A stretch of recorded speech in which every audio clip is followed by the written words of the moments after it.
Ladies and gentlemen, honorable members of the Congress of the Philippines, His Excellency Ferdinand Romualdez Marcos Jr., President of the Republic of the Philippines.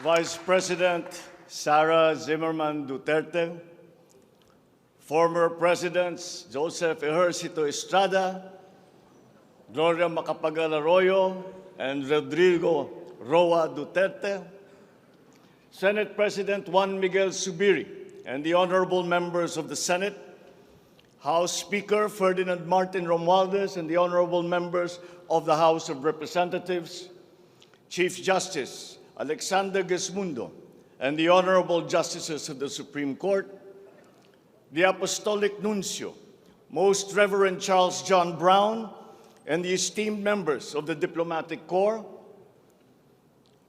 the honorable members of the Cabinet, our First Lady, Luis Araneta Marcos, and our children,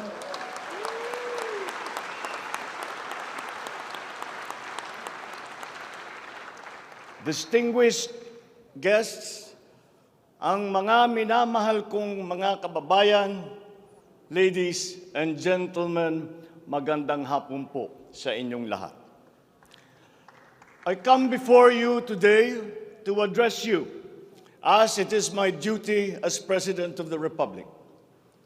We live in difficult times brought about by some forces of our own making, but certainly also by forces that are beyond our control. But we have, and we will continue to find solutions, and these are some of them. In terms of the economy, we will implement a sound fiscal management.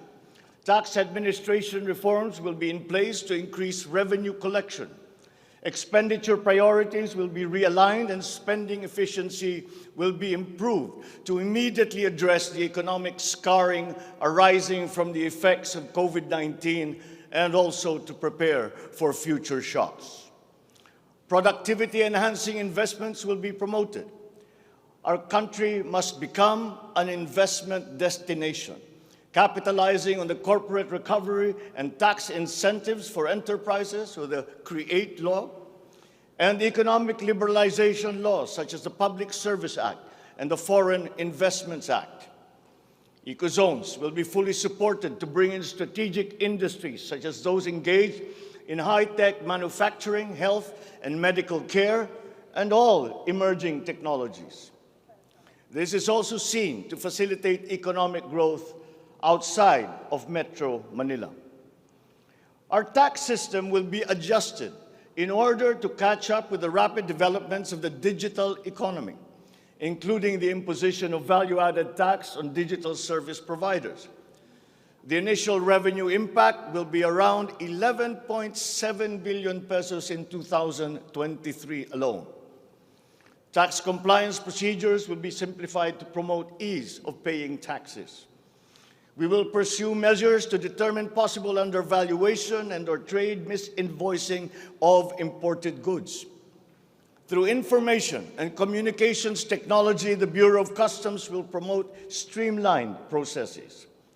Disbursements for 2022 to 2023 will be maintained at above 20% of gross domestic product or 4.955 trillion pesos and 5.086 trillion pesos respectively, to ensure continuous implementation of priority programs. Disbursement will further increase over the medium term from 5.402 trillion pesos or 20.7% of our GDP in 2024 to 7.712 trillion pesos, or 20.6% of GDP in 2028. The medium-term fiscal strategy of this administration seeks to attain short-term macro-fiscal stability while remaining supportive of the country's economic recovery and to promote medium-term fiscal sustainability. Furthermore, and more importantly, fiscal policy aims to bring together the national government's resources so that these are mobilized and utilized in order to gain the maximum benefit and the high multiplier effects for our economy. Measurable medium-term macroeconomic and fiscal objectives include the following headline numbers. These are based on forecasts that are consistent with the guiding principles of coherence of strategies, policy discipline, and fiscal sustainability. 6.5 to 7.5% real gross domestic product growth in 2022. 6.5 to 8% real GDP growth annually between 2023 and 2028. 9% or single-digit poverty rate by 2028.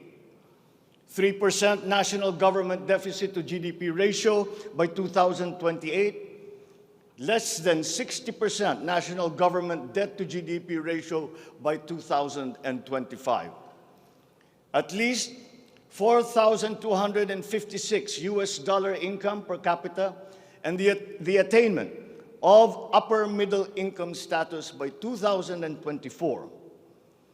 The aforementioned headline goals summarize the objectives of this medium-term fiscal strategy being submitted to Congress for its adoption and concurrence to the concurrent resolution by the Senate and House of Representatives. Once adopted, the MTFF will become an anchor for the annual spending and financing plan of the national government and Congress when preparing the annual budget and undertaking related appropriation activities. It is therefore a forward-looking document that extends beyond the traditional 3-year horizon to reach 6 years, coinciding with the 6-year coverage of the Philippine Development Plan 2023 to 2028. The MTFF also promotes transparency and credible commitment to pursue the indicated socio-macroeconomic goals that optimize the government budget. Medium-term growth targets and the assumptions regarding key macroeconomic variables underpin the medium-term fiscal plan. The recent past and the COVID-19 pandemic has beset the macroeconomic environment with challenges and a series of external shocks. Inflation has accelerated in recent months due largely to significant increases in international prices of oil and other key commodities. Still, the economic growth momentum remains firm, as demonstrated by the strong 2022 first quarter GDP growth at 8.3%. However, the recovery process from the impact of the pandemic is still ongoing, amid elevated uncertainty in the international economic environment. Revisions in the macroeconomic assumptions incorporate these challenges and most recent economic developments, leading to upward adjustments in the following: inflation rate for 2022 to 2023, foreign exchange rate for 2023 to 2025, and goods and services imports growth for 2022. The economy is expected to grow by 6.5 to 7.5% this year as we continue to reopen the economy while considering the recent external developments. In the first quarter alone, GDP saw an increase in household consumption and private investments, along with a robust manufacturing industry, high vaccination rate, improved healthcare capacity, and an upward trend in tourism and employment. This is expected to continue for the rest of the year. The strong economic growth is projected to be sustained and expanded further to 6.5 to 8% from 2023 until 2028. The average inflation for 2022 is projected to range from 4.5 to 5.5%, following the uptick in fuel and food prices as a result of the ongoing Russia-Ukraine conflict and the disrupted supply chains. It is slightly adjusted to 2.5 to 4.5% in 2023 and is seen to return to the target range of 2.0 to 4.0% by 2024 until 2028. Dubai crude oil price is expected to settle at 90 to 110 US dollars per barrel in 2022, 80 to 100 US dollars per barrel in 2023, and 70 to 90 US dollars per barrel from 2024 onwards, as oil supply is expected to catch up and stabilize over the medium term. The Philippine peso is projected to average between 51 to 53 pesos per US dollar in 2022 and 51 to 55 pesos per US dollar from 2023 onwards due to aggressive monetary policy tightening by the US Federal Reserve, market aversion amid the Russian-Ukraine conflict, and again, increased global oil prices. Lastly, exports of goods are expected to grow by 7% in 2022 and 6% from 2023 to 2028. On the other hand, imports of goods are projected to grow by 18% in 2022, 6% in 2023, and 8% from 2024 to 2028. I have instructed the NEDA to coordinate with other agencies and work on the Philippine Development Plan for 2023 to 28 and to submit to me the complete blueprint and progress of its implementation not later than year-end.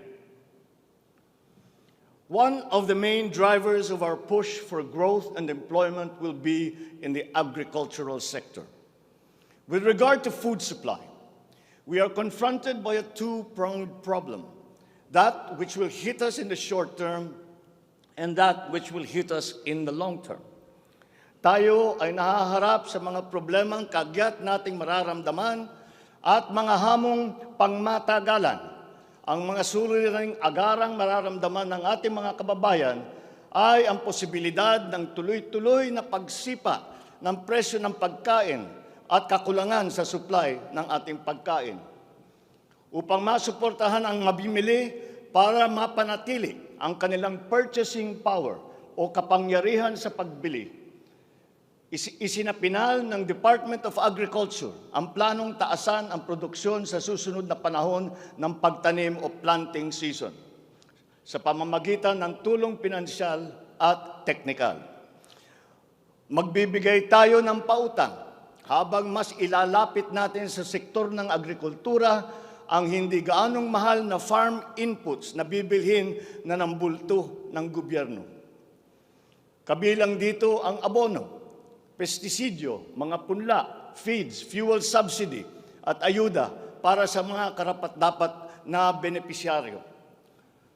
Para sa pangmatagalang solusyon, itataas natin ang produksyon ng mga kalakal at produktong pang-agrikultura.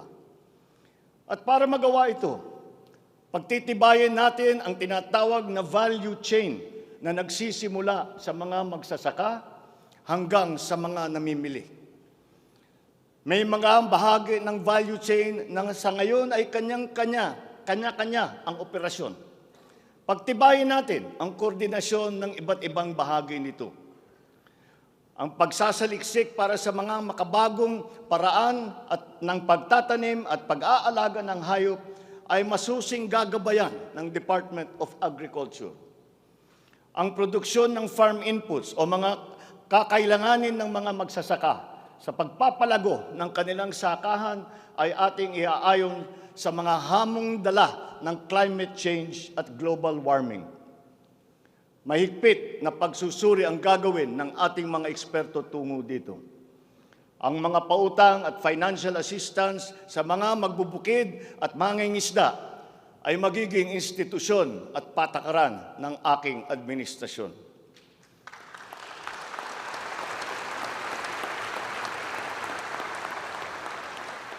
Ipapaprioridad natin ang modernisasyon ng mga sakahan sa pamamagitan ng mga makabagong teknolohiya para sa ating mga magsasaka. Atin palalawakin ang mga palaisdaan, babuyan at manukan. Lahat ng ito gagamitan ng siyensya para tumaas ang produksyong agrikultural.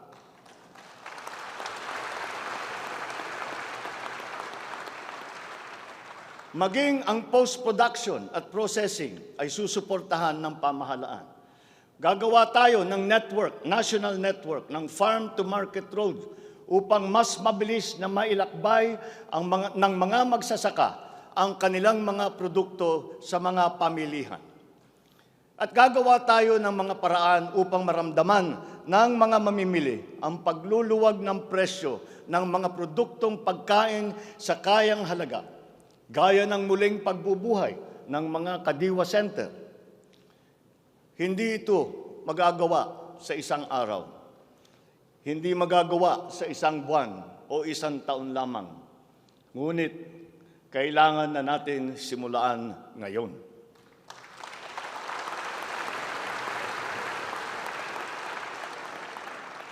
Ang Agrarian Reform Program ay dapat magpatuloy. Agrarian reform is not only about acquisition, but also about support services and distribution. To assist this, I intend to issue an executive order to impose a one-year moratorium on the payment of land amortization and interest payments.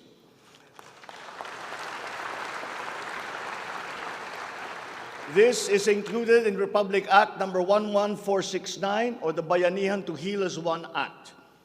A moratorium will give the farmers the ability to channel the resources in developing their farms, maximizing their capacity to produce, and propel the growth of our economy.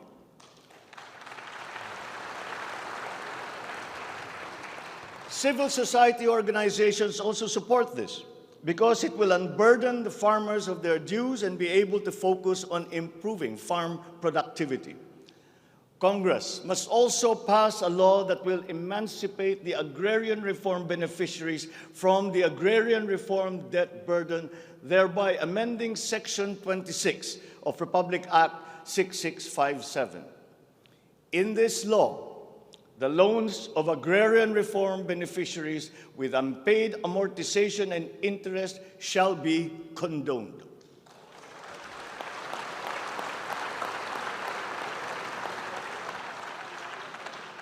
Layunin ng batas na ito ay burahin ang hindi mabayarang utang ng ating mga magsasaka na benepisyaryo ng agrarian reform. Agrarian reform beneficiaries who are still to receive their awarded land under the Comprehensive Agrarian Reform Program shall receive it without any obligation to pay any amortization.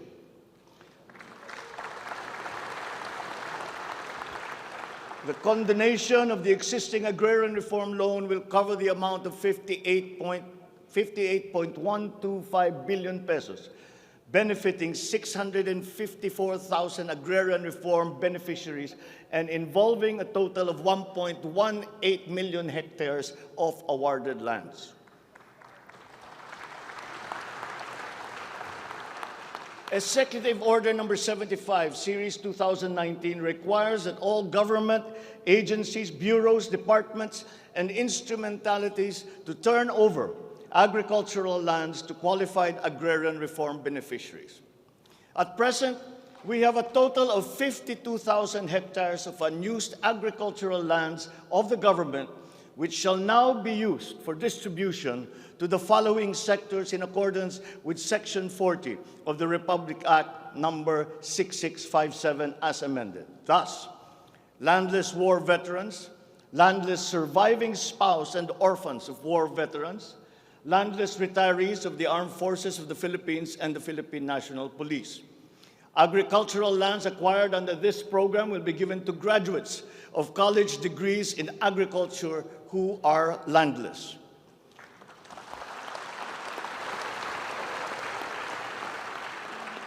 The call of the times is for the infusion of fresh and new blood in the agricultural sector.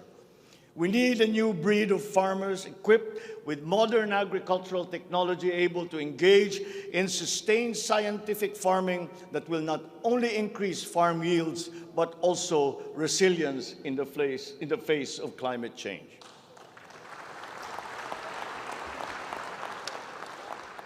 They say that each brand has a story. As for the Filipino brand, ours is deeply rooted in our rich cultural heritage, and the tourism sector plays an invaluable role in the promotion of the Filipino brand. Tourism is not only an important economic development tool, but the abundance of opportunities that the sector creates in terms of regular employment and even job creation at the grassroots level is undeniable. To boost our tourism industry, we will first and foremost make basic developments, such as road improvements for easier access to tourism spots. We will also upgrade our airports and create more international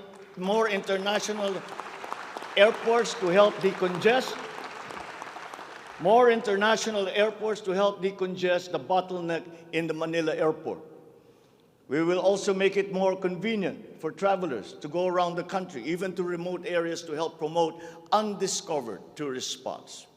This program will be led by the Department of Tourism together with the Department of Public Works and Highways.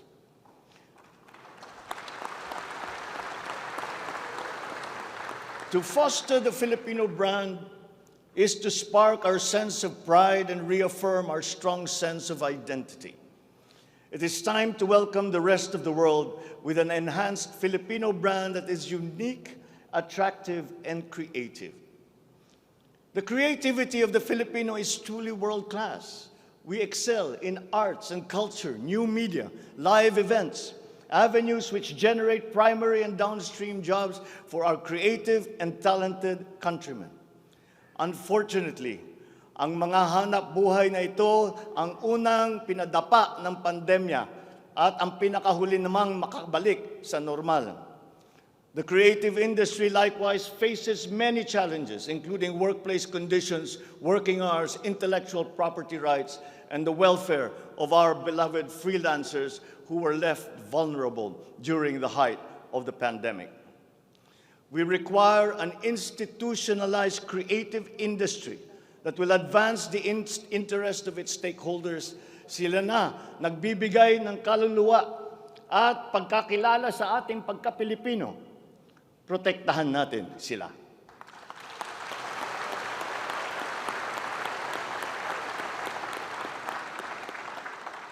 The Department of Social Welfare and Development has a large part to play in all of this.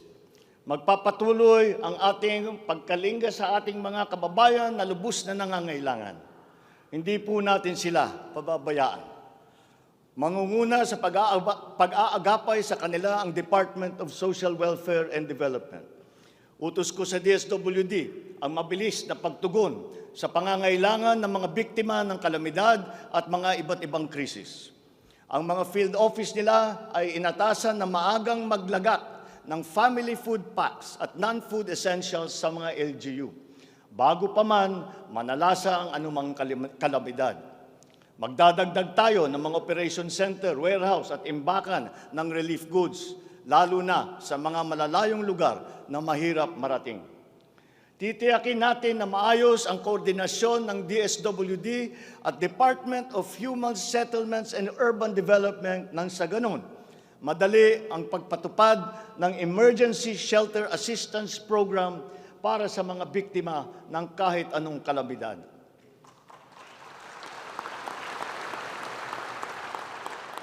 Pagtitibayin pa natin ang komprehensibong programang Assistance to Individuals in Crisis Situations o ang ating tinatawag na AICS para maiparating ang tulong sa mas maraming biktima. Hindi natin papahirapan ang mga biktima ng krisis na dudulog sa ahensya. Gagawin nating simple ang proseso ng paghingi at pagparating ng tulong. Dahil hindi naman dapat dinadagdagan pa ang hirap ng nararanasan ng ating mga mamamayan.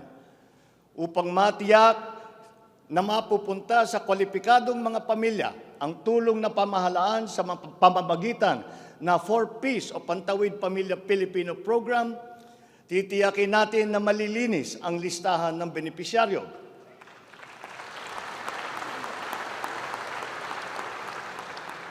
Higit na sa 1 milyong pangalan na ang nakapag-graduate na sa listahan. At nagagalak akong mabatid na sila ay nakakatayo na sa kanilang sariling paa. Kaugnay nito ay inutusan ko ang DSWD na pag-ibayuhin pa ang pagrepaso ng listahan upang maitutok ang pamimigay ng sapat na ayuda sa mga lubos na nangangailangang pamilya. Magpapatuloy ang supplemental feeding program para sa mga bata sa child development centers at supervised neighborhood play at lalo pa nating palalawakin sa taong 2023.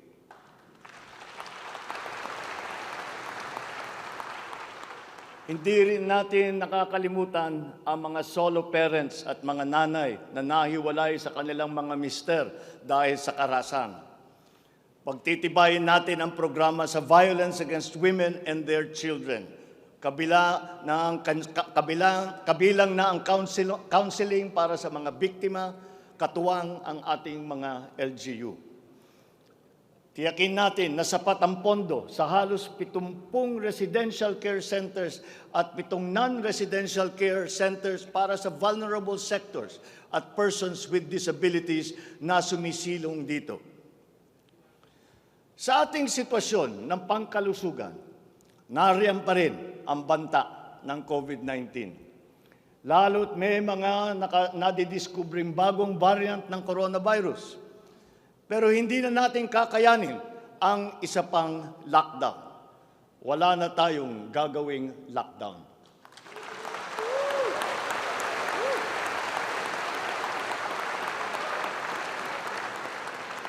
Dapat natin balansehin ng maayos ang kalusugan at kapakanan ng ating mga mamamayan sa isang banda at ang ekonomiya naman sa kabilang banda.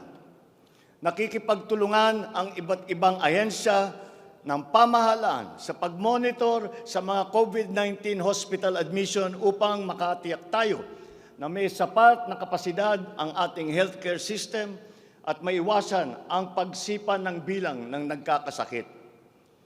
Patuloy din ang ating vaccine booster rollout para sa ating pangkalahatang depensa.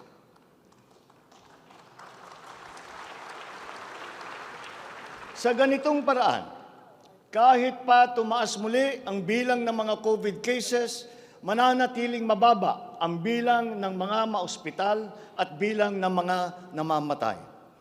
Sa pamamagitan nito, unti-unti rin tayong masasanay na nariyan ang virus pero hindi na seryoso ang banta sa ating buhay. Iaayon natin ang ating mga health protocols sa kung ano ang ating pangangailangan sa paglipas ng panahon at lalo pang iibayuhin ang kooperasyon kasama ang pribadong sektor upang tumaas pa ang kumpiyansa ng mga mamumunuhan nang sa gayon ay bumalik na tayo sa full capacity, lalo-lalo na ang ating mga negosyo.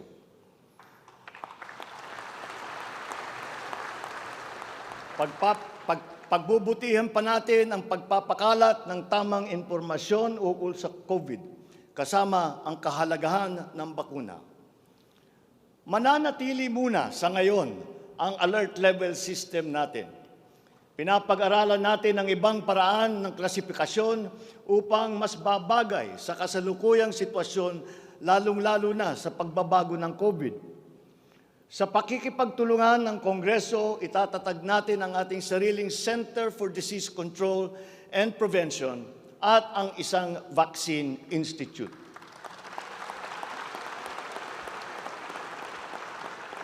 Magtatayo tayo ng dagdag na mga health center at ospital. But beyond the issues that the pandemic has brought, the need for a stronger healthcare system is self-evident. We must bring services, medical services to the people and not wait for them to come to our hospitals and healthcare centers. Napakinabangan natin ng husto ang malalaking specialty hospital gaya ng Heart Center, Lung Center, Children's Hospital at National Kidney and Transplant Institute. Kaya maliwanag na hindi lang dapat dito sa National Capital Region kundi maging sa ibang parte ng bansa.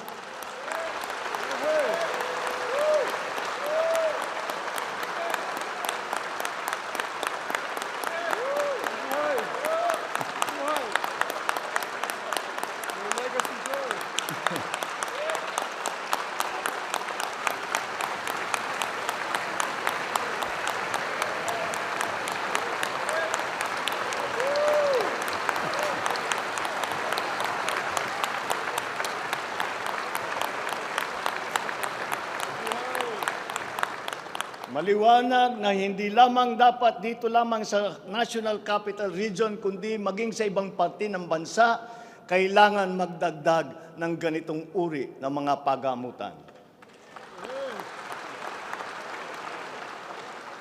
Bukod dito, upang mailapit natin ang healthcare system sa taong bayan, nang hindi sila kailangan pumunta sa sentro ng kanilang bayan, lalawigan o region, ay maglalagay tayo ng mga clinic, mga RHU, na pupuntahan ng mga doktor, nurse, midwife, medtech, 1 beses, 2 beses sa isang linggo. Nang sa ganon, magiging mas madali sa may karamdaman na magpapagamot nang hindi na kailangan magbiyahe ng malayo.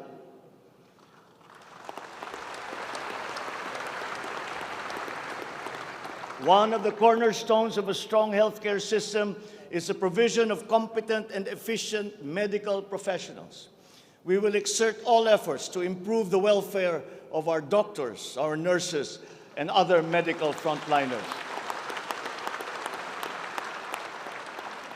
Dapat din tayong magkaroon ng sapat na supply ng gamot na kinakailangan sa pang-araw-araw ng ating mga mamamayan. Sinimulan ko na ang pakikipag-usap sa mga kumpanya ng gamot dito sa Pilipinas at sa ibang bansa. Hinihikayat natin na buksan nila ang merkado upang bumaba ang presyo ng gamot.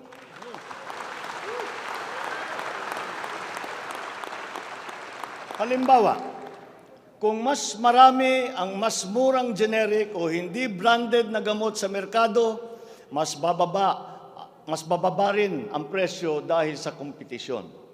Ang Department of Trade and Industry ay nakikipag-usap sa mga interesadong manufacturer ng generic drugs na papasok sa ating bansa. Inuutusan ko naman ang Philippine Competition Commission na pantay-pantay dapat at walang kartel sa hanay ng mga pharmaceutical companies.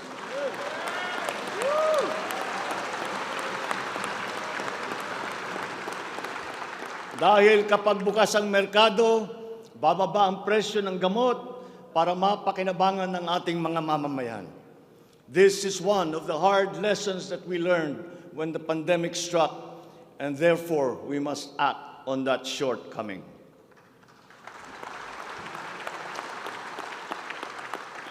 In the educational sector, I believe it is time for our children to return to full face-to-face classes once again.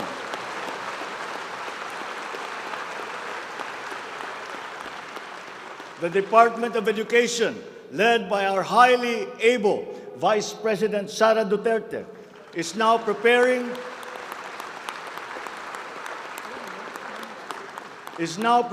for its implementation in the upcoming school year, with utmost consideration for the safety of students as we are still in the middle of the COVID-19 pandemic.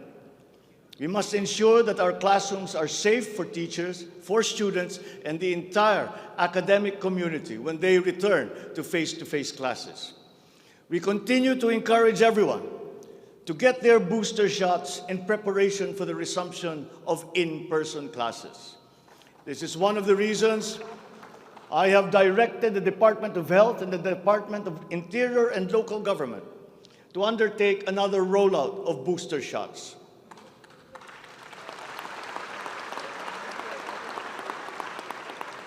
The condition and availability of schoolrooms for our students must also be addressed again, in coordination with the Department of Public Works and Highways. Though some complications have arisen over the question of repair of school buildings in relation to the Mandanas-Garcia ruling, this will be ironed out. We have been in discussion with local government leaders, governors, and mayors in the last few weeks to determine with the LGUs what is actually practicable, what functions belong to the LGUs, and what belong to the national government. There have also been lengthy discussions on the continuation and viability of the K-12 school system. We are giving this careful review, and all necessary inputs and points of view are now being considered.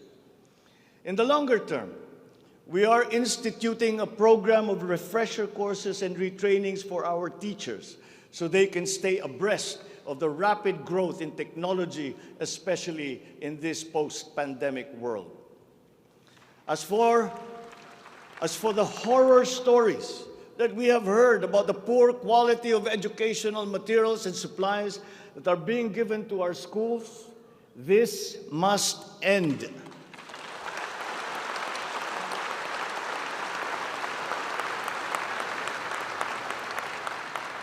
Our children must always be equipped with the best that we can provide.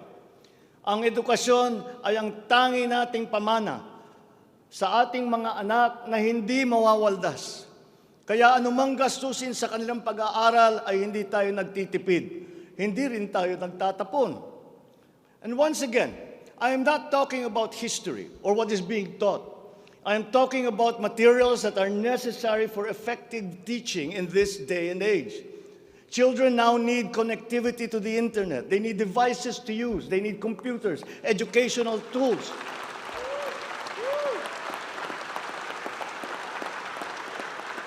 So that they might participate fully in the digital community here and abroad.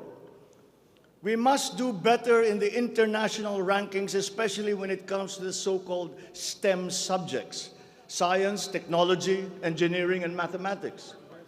These skills, this knowledge, are necessary for our young people to be able to compete in a highly technological and competitive world. The raw talent is there in our young people. It is up to our educational system to develop and to refine that great pool of talent.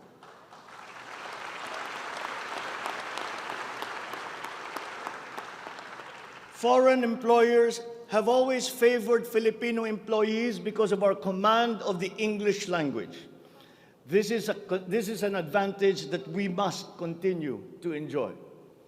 The internet has now become the global marketplace, not only for goods, services, but also for ideas, even extending to our own personal interactions.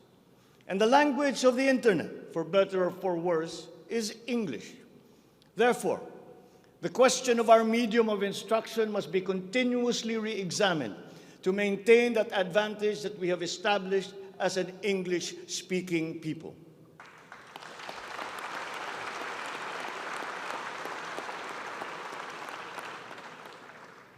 On a related subject, we are entering an age of exponential adoption of technology.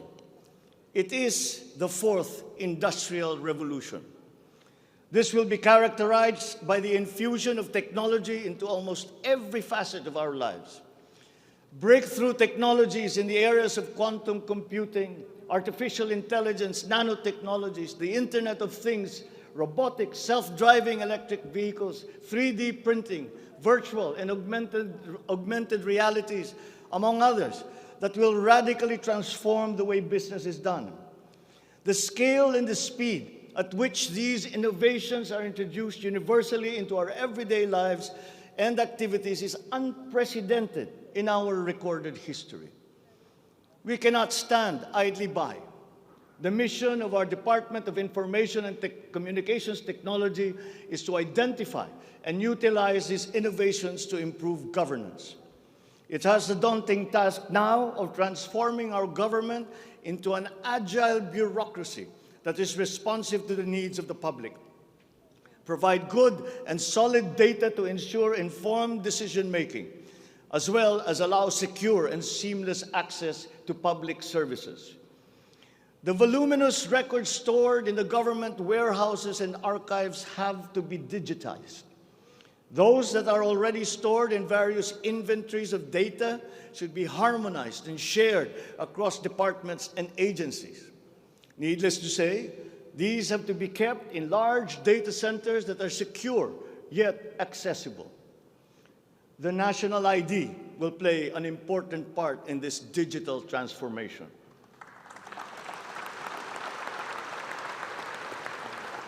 For citizens to be able to seamlessly transact with government, their identity must be easily verifiable. We expect to issue 30 million physical IDs and 20 million digital IDs by the end of this year. The target is to accomplish the issuance of about 92 million IDs by the middle of next year. As the world moves into rapid digitalization, the digital divide will become more pronounced. The depth and breadth at which these technologies will be transformative in our lives is fully expected. This will open new opportunities for the creation of wealth, but will also likely create inequalities. Hence, universal connectivity will be a vital component in order to ensure that no citizen is left behind.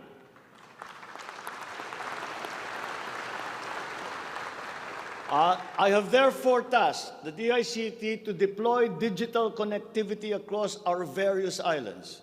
This will be done through the implementation of the National Broadband Plan, the Common Tower Program, connecting our geographically isolated and disadvantaged areas via our Broadband ng Masa project.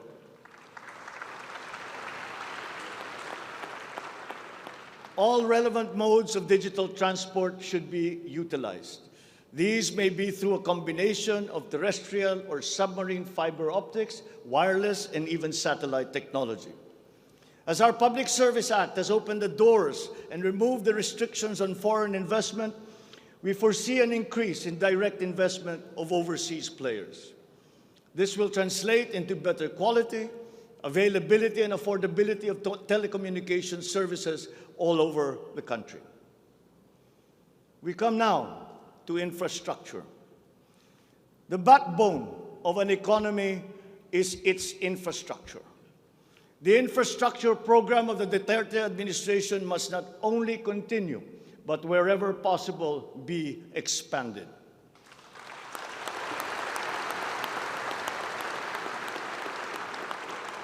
We shall confidently build on this firm foundation established by my predecessor, as it is in building an edifice. We must keep the momentum and aspire to build better, more. Necessarily, infrastructure development will remain a very high priority in our drive for growth and employment. Once again, I will not suspend any of the ongoing projects, as those have already been shown to be of benefit to the public that they serve.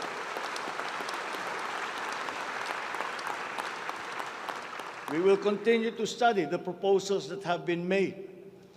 Infrastructure development spending will be sustained at 5 to 6% of GDP.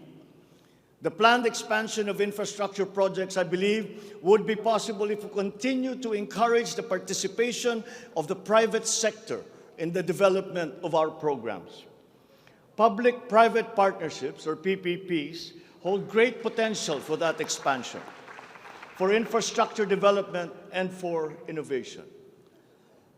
Our infrastructure development is of primary importance, as it is a necessary element to improve many other sectors, to include agriculture, tourism, general economic activity, and even to governance. It is my belief also that we have missed some great opportunities to develop our rail transport system. It is clear in my mind that railways offer great potential, as it continues to be the cheapest way of transporting goods and passengers. We can build upon already existing lines by modernizing these old railway systems. There are dozens of railway projects on the ground, above the ground, below ground, not just in Manila, but in other regions, at various stages of implementation and with a combined cost of 1.9 trillion pesos. This administration is committed to finish building the current portfolio of investments, approve railway projects such as the North-South Commuter Railway System, the 33-kilometer Metro Manila Subway Project, the 147-kilometer North-South Commuter Railway System, the 12-kilometer LRT-1 Cavite Extension, the 23-kilometer MRT-7, and the common station that will connect LRT-1, MRT-3, and MRT-7.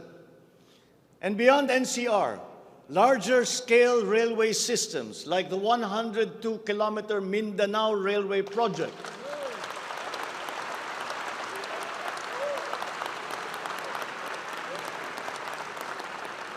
the Panay Railway Project, and the Cebu Railway System will be integrated as a vital part of our transport and communication systems. We will also continue to improve our roads and transportation systems in key cities throughout the country through various projects, such as the Cebu Bus Rapid Transit, Davao High Priority Bus System, Ilocos Norte Transportation Hub, the El Nido Transport Terminal.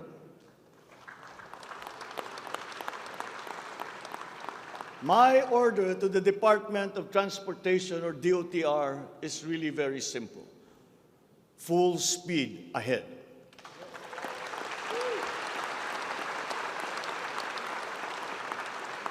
Improving our railway system, along with modernizing existing airports and seaports, will maximize our strategic location in the Pacific and connect our many islands. A key sector in our transformation plans is that of energy. Another fundamental requirement for growth and increased employment will be the availability of cheap, reliable energy. This even comes under the category of ease of doing business. If we are to attract investors, both local and foreign, to set up shop here in the Philippines. At present, our demand for energy far exceeds our reliable supply. We must increase the level of energy production. We must look at every possible option that would be appropriate for the Philippine situation. There is some room to expand our present power supply through existing power sources, but this is only to a very limited extent. We must build new power plants.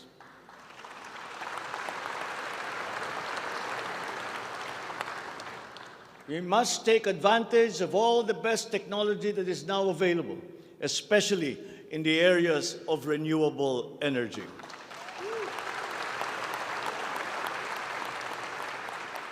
Our search for new power sources should always be with an eye to improving the mix of the energy supply between traditional and renewable sources. The technology on renewable energy is progressing rapidly, and many of these technologies are appropriate for the Philippines. We have already begun windmill power. We are now expanding very quickly our solar power production. For both offshore and onshore wind turbines, for example, the World Bank has calculated that there is a potential for 255 gigawatts by the year of 2030. Solar power has steadily increased its efficiency in converting sunlight to electrical power, which is particularly attractive for the Philippines. Because unlike wind power, solar power is practical almost everywhere in the Philippines all year round. In the move to lowering our carbon footprint caused by energy production, our advancement to renewables will have a lead time. In the interim, natural gas will hold the key. We will provide investment incentives by clarifying the uncertain policy in upstream gas, particularly in the area close to Malampayang. This requires clarification of the processes and review of service contracts policy. I believe that it is time also to re-examine our strategy towards building nuclear power plants in the Philippines.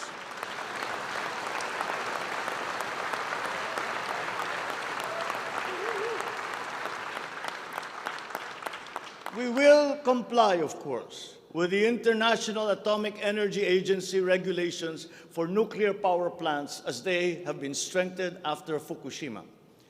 In the area of nuclear power, there have been new technologies developed that allow smaller-scale modular nuclear plants and other derivations thereof.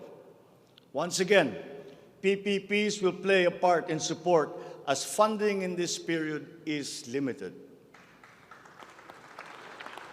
Furthermore, we must examine the entire system of transmission and distribution for the purpose of finding ways to lower the price of energy to the consumer and to industry.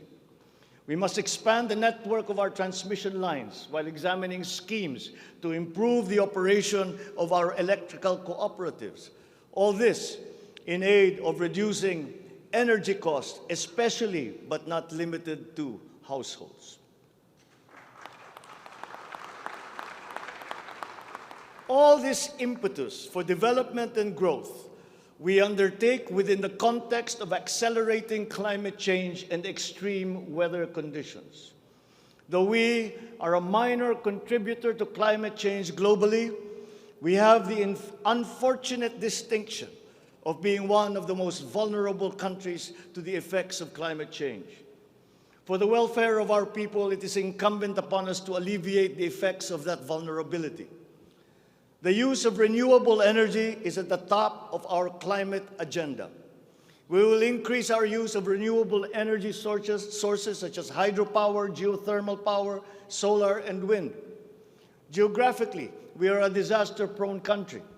Capacity building for our natural disaster resiliency is therefore a must. Investment in science and technology is imperative to enable us to have accurate weather forecasts and on-time disaster alerts. Studies show that already now, many areas in the Philippines are at high risk from the rise in sea levels brought about by the increase in global temperature. We must adapt to this phenomenon with disaster-proof planning for our communities. We will also look into the precarious fresh water supply situation in the country, especially in our urban areas. Many of our water supply systems date back to the 1950s, and they must now be rehabilitated and improved. I've instructed the DNR, together with the DPWH, to explore possible partnerships with the private sector to address this crucial situation. The Philippines has excellent laws on the environment, but we have to guarantee that these laws are properly enforced. And this will require a great deal of coordination and cooperation between concerned government agencies and private stakeholders. Companies who exploit our natural resources must follow the law. We all have the responsibility to preserve this earth, for we are but custodians, and we will pass on this great treasure to future generations.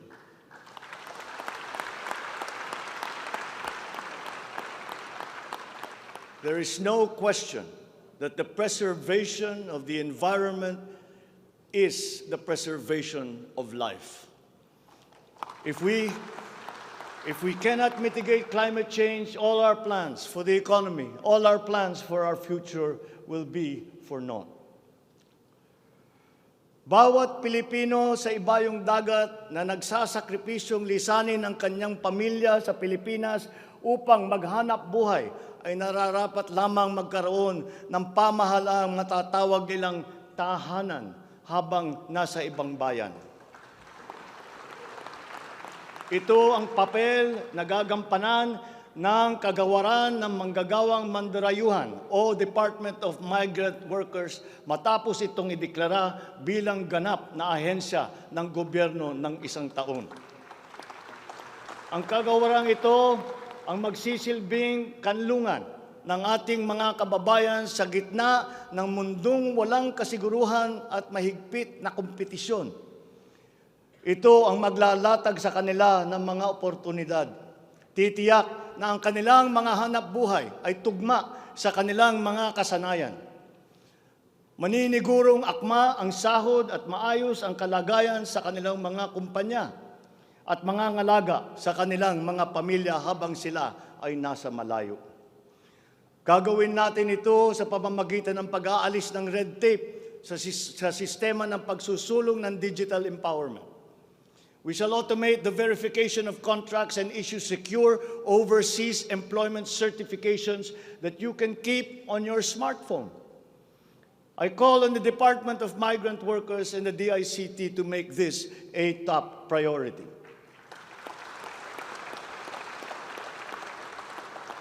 Tinatawagan ko rin ang Department of Foreign Affairs na makipagtulungan sa Department of Migrant Workers na tiyakin ang lahat ng mga diplomatic post ay tutulong na agarang maibalik sa trabaho ang mga ating mga overseas Filipino workers na nawalan ng hanap buhay nitong nakalipas na ilang taon. Mula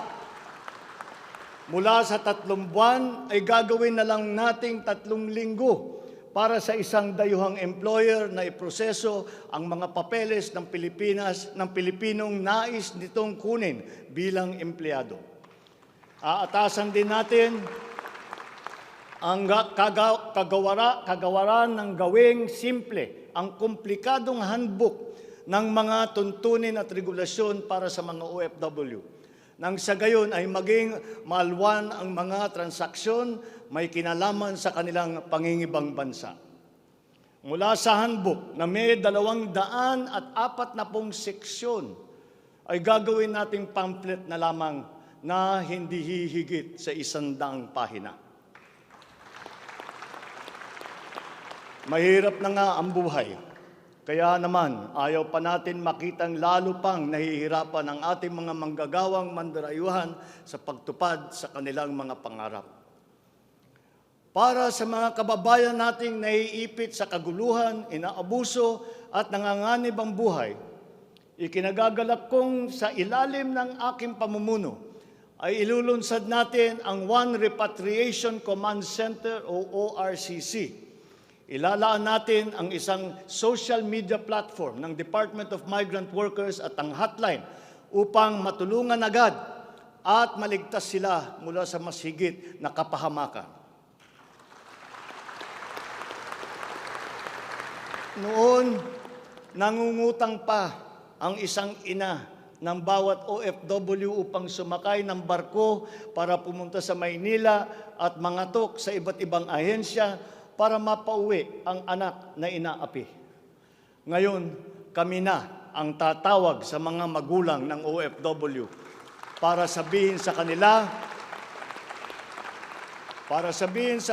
ang petsa kung kailan nila mayayakap at makakapiling ang kanilang mga anak.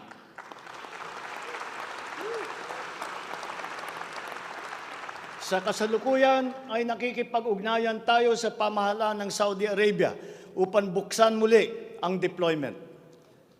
Kaya natin at gagawin natin ang makipagnegosasyon na mabigyan ang ating mga kababayan doon ng tamang pasahod at mapangalagaan ang kanilang karapatan at kapakanan. Muli natin patitibayin ang respeto at pagkakaibigan ng ating dalawang bansa tulad ng namamagitan sa ating ama sa kanilang hari. Sa mga susunod na buwan ay magtutungo si Secretary Susan Ople sa Saudi Arabia upang tiyakin na may sapat na puwersang magsisiguro na mabubuksan muli ang empleo sa bansa at para maisulong ang ating kampanya laban sa human trafficking. Ngayon, para naman sa mga anak na naiwan sa Pilipinas, titiyakin ng Department of Migrant Workers sa pamamagitan ng OWA na sila ay maipapasok sa magagandang paaralan, magtuturo sa kanila ng financial literacy, mental wellness, sports, sining, kultura. Ito ay mangyayari sa pakikipagtulungan ng iba't ibang ahensya ng pamahalaan. Alagaan natin ang kabataang Pilipino sapagkat sila ang kinabukasan ng ating inang bayan.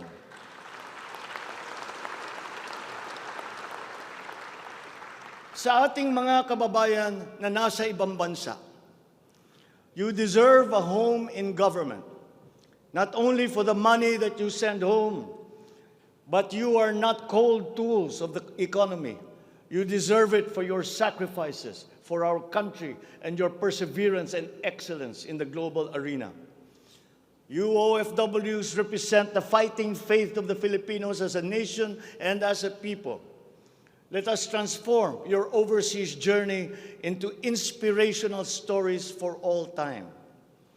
Thanks to you, our dear legislators, and of course to the man every OFW now refers to as their tatay, President Rodrigo Duterte.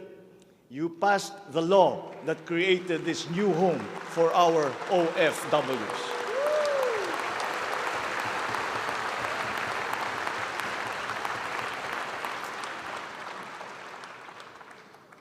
On the area of foreign policy, I will not preside over any process that will abandon even 1 square inch of territory of the Republic of the Philippines to any foreign power.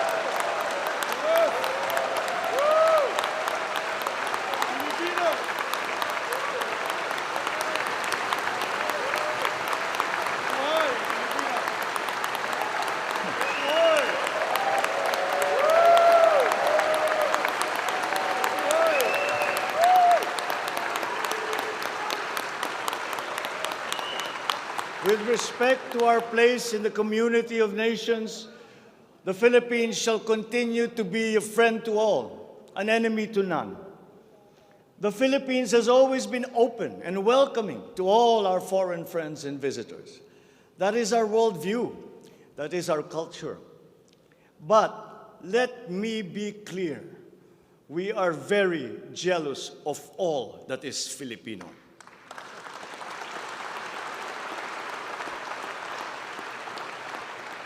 We will be a good neighbor, always looking for ways to collaborate and cooperate with the end goal of mutually beneficial outcomes. If we agree, we will cooperate and we will work together. And if we differ, let us talk some more until we develop a consensus. After all, that is the Filipino way. But we will not waver. We will stand firm in our independent foreign policy with the national interest as our primordial guide.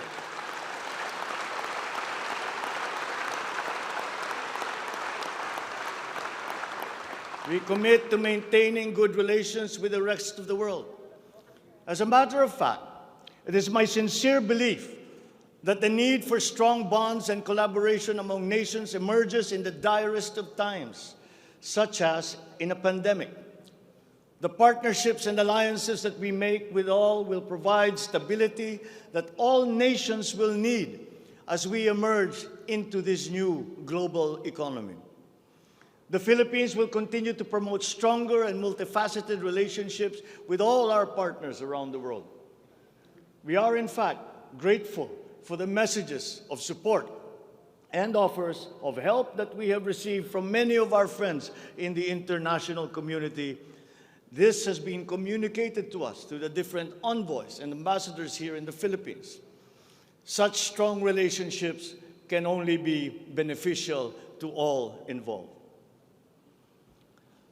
As I am here today addressing the legislature, allow me now to propose legislation that we would like you to pass in support of these programs. 1, National Government Right-Sizing Program, a reform mechanism that seeks to enhance the government's institutional capacity to perform its mandate and to provide better services while ensuring optimal and efficient use of resources. Compared to previous government reorganization efforts, the NGRP will entail a comprehensive strategic review of the functions, operations, organization, system, and processes of the different agencies, and massive and transformational initiatives in agencies concerned, such as mergers, consolidations, splitting, transfer, and even the abolition of some offices. The right-sizing efforts will also involve the conduct of a comprehensive strategic review of functions, programs, and projects that will cut across various agencies. Number 2, a budget modernization bill. This seeks to institutionalize a cash-based budgeting system under Executive Order Number 91, Series 2019, to strengthen fiscal discipline in the allocation and use of budget resources by ensuring that every peso budgeted by the government would lead to the actual delivery of programs and projects. The full implementation of the CBS is timely and vital as the government executes response and recovery plans post-pandemic. Number 3, Tax Package 3 Valuation Reform Bill. This bill provides for the establishment of real property values and valuation standards across the country, and B, the development of real property information system that provides for the database of all real property transaction and declarations in the country. Number 4, Passive Income and Financial Intermediary Taxation Act. This seeks to reform the taxation of capital income and financial services by redesigning the financial sector taxation into simpler, fairer, more efficient, and a revenue-neutral tax system. It also represents to adopt a regionally competitive tax system. Number 5, E-Government Act, which provides for the establishment of the E-Government Master Plan, which shall cover all e-government services and processes. Number 6, the Internet Transaction Act, or e-commerce law, which aims to establish an effective regulation of commercial activities through the Internet or electronic means to ensure that consumer rights and data privacy are protected, innovation is encouraged, fair advertising practices and competition are promoted. Online transactions are secured, intellectual property rights are protected, and product standards and safety are observed. Number 7, Government Financial Institutions Unified Initiatives to Distressed Enterprises for Economic Recovery. This seeks to provide financial assistance to distressed enterprises critical to economic recovery through programs and initiatives to be implemented by the Land Bank of the Philippines, the Development Bank of the Philippines, and the Philippine Guarantee Corporation for purposes of addressing liquidity or solvency problems of MSMEs and strategically important industries to encourage their continued operation and maintain employment. Number 8, the establishment of a Medical Reserve Corps. Establishes a Medical Reserve Corps under the Health and Emergency Management Bureau of the DOH. The MRC shall be composed of licensed physicians, medical students who have completed their 4 years of medical courses, graduates of medicine, registered nurses, licensed allied health professionals. Number 9, National Disease Prevention Management Authority. This bill seeks to create the Center for Disease Prevention and Control attached to the DOH. Number 10, the creation of the Virology Institute of the Philippines. This will create the Virology Science and Technology Institute of the Philippines as an attached agency of the DOST. All offices and units under the DOST with functions related to virology shall now be transferred to the Virology Institute of the Philippines. Number 11, the Department of Water Resources. This seeks to create the Department of Water Resources and adopts the integrated water resource management as the strategic framework for national water management, policymaking, and planning. Number 12, Unified System of Separation, Retirement, and Pension. This grants a monthly disability pension in lieu of disability benefits provided under existing laws for military and uniformed personnel retired by reasons of disability. Number 13, the E-Governance Act. It promotes the use of internet, and other ICT to provide opportunities for citizens. Number 14, the National Land Use Act.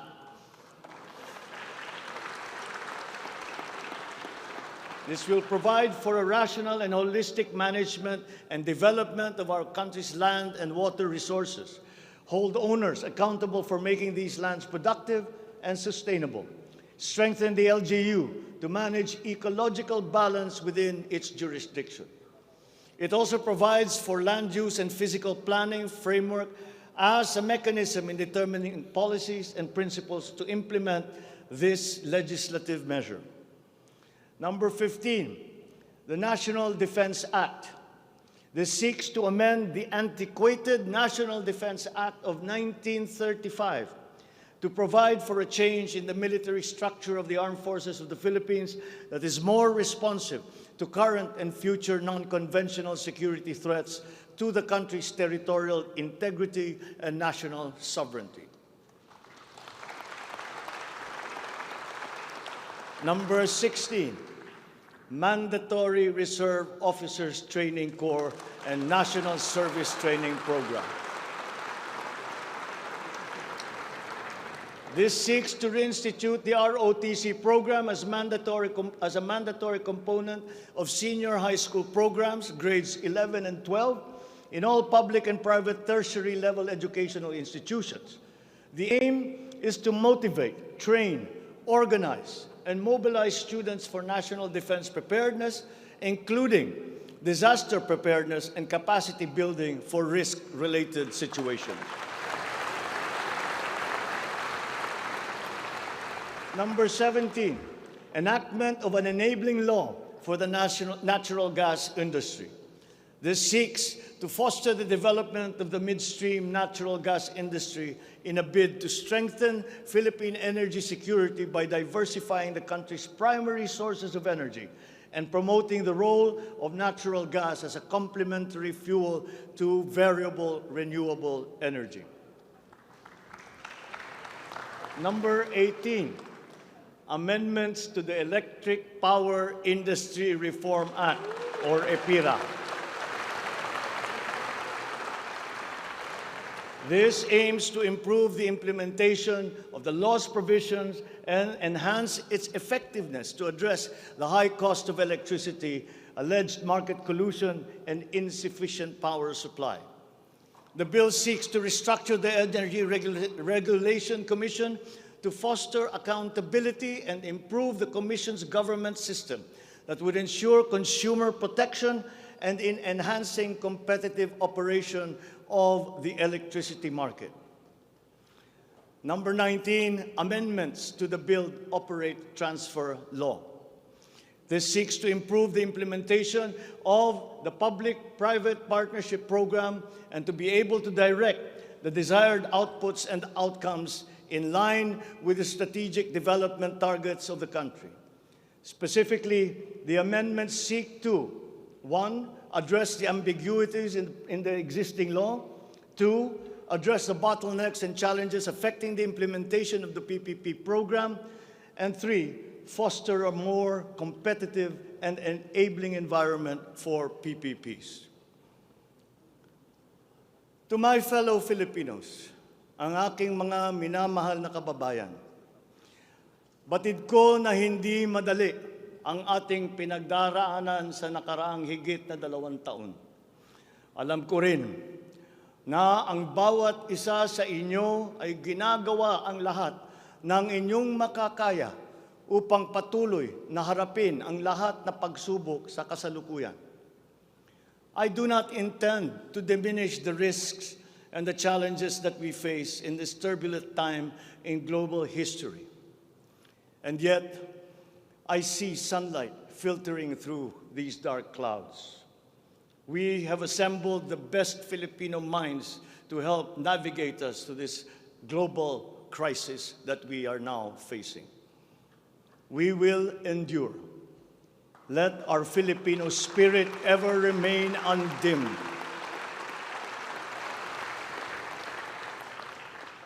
I know this in my mind. I know it in my heart. I know it in my very soul. The state of the nation is sound. Thank you and good afternoon. Marami pong salamat sa inyong lahat.